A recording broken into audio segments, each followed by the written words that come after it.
जी बिस्मिल्लाहिर्रहमानिर्रहीम। अस्सलाम वालेकुम। खबर टीवी के साथ मैं हूं आपका मेज़बान उमर अब्बासी।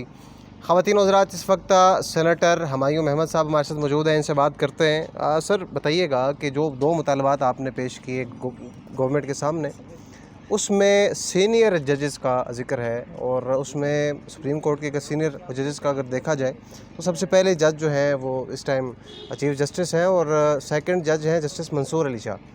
तो तासुर ये है आवाम में भी और आपके मुखालिफिन भी ये कहते हैं कि जस्टिस मंसूर जो है वो इस टाइम टिल्टेड है पाकिस्तान तहरीक इंसाफ की तरफ।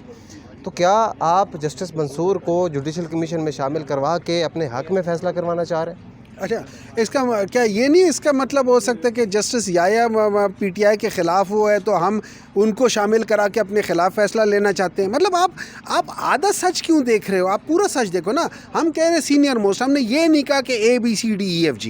जो सीनियर मोस्ट है उनको कर ले। देखिए सिंपल सी बात है, मैं दो तरीके कर सकता हूँ, या हम 6-7 लोगों को चुन लें और या जो सीनियर मोस्ट हैं उनको चुन लें। ये दो तरीके होते हैं, तीसरा तरीका कोई नहीं होता। अब इन दोनों में से आप कौन सा करना चाहते हो वो आपकी मर्ज़ी है।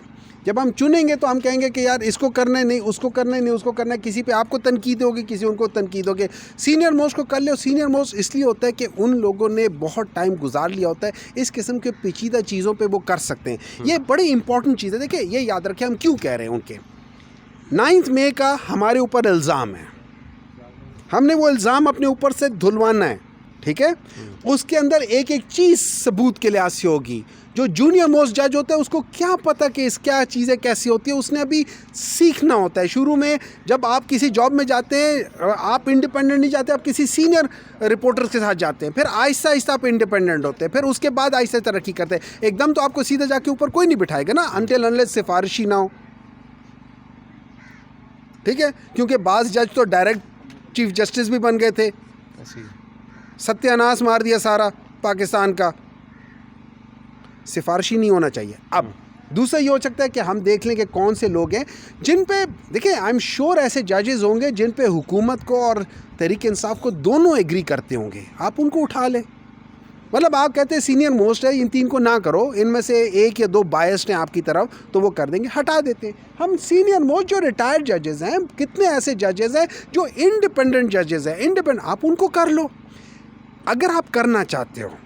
अच्छा, इसमें सर एक और बात, सुबह एक बड़ी अहम ख़बर सामने आई कि एक मुतालबा 26 नवंबर वाला हुकूमत जो है वो इस हवाले से मान गई है, लेकिन दूसरा 9 मई वाला मामला जो है वो अभी भी मुशावरत जारी है। अगर 9 मई वाला मामला जुडिशल कमीशन नहीं बनता, 26 को बन जाता है, तो क्या पाकिस्तान तहरीक इंसाफ इस हवाले से सेटिस्फाई हो जाएगी? देखिए अगर मुझे नहीं पता कि वो तो जब जो लोग मेन डिसीजन मेकर है वही देखेंगे। आप मुझसे पूछे, मेरे ऊपर इल्ज़ाम ही 9 मई का है, 26 नवंबर तो उसका सीक्वेंस है ना। आपने मेरे ऊपर इल्ज़ाम तो टेररिस्ट का लगा दिया है कि हुमायूं तुम टेररिस्ट हो, तुमने 9 मई में ये किया है।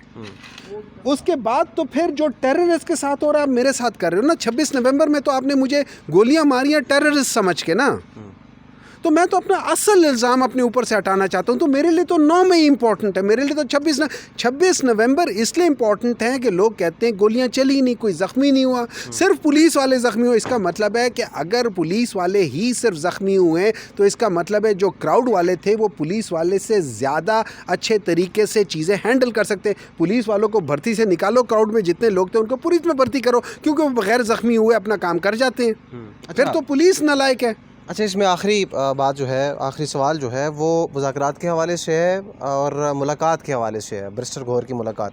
सर बैरिस्टर गौहर के पास KP का कोई ओहदा नहीं है, सरकारी ओहदे की बात हो रही है, इंतज़ामी ओहदे की बात हो रही है।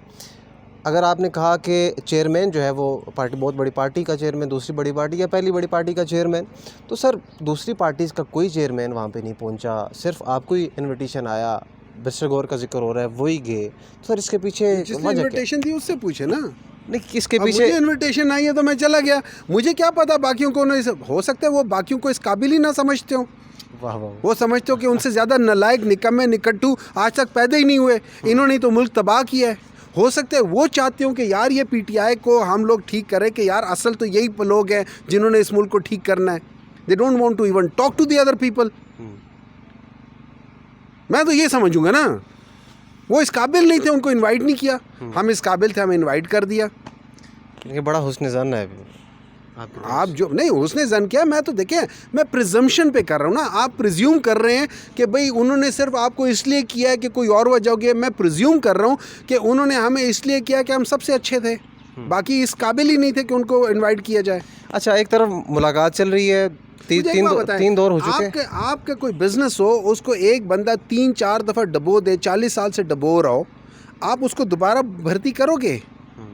हंस रहे हो, वो भी हंस रहे होंगे, हमने की कर लिया है बस।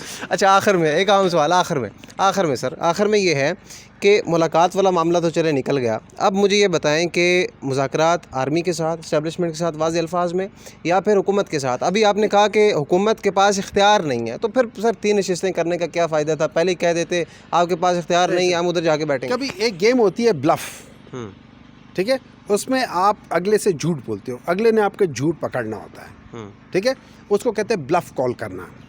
ये हमेशा कहते थे हमसे बात नहीं करते, ना रोना, हर वक्त रोते रहते थे। हमने कहा चलो यार तेरे से बात कर लेते, आ जाओ जी सामने।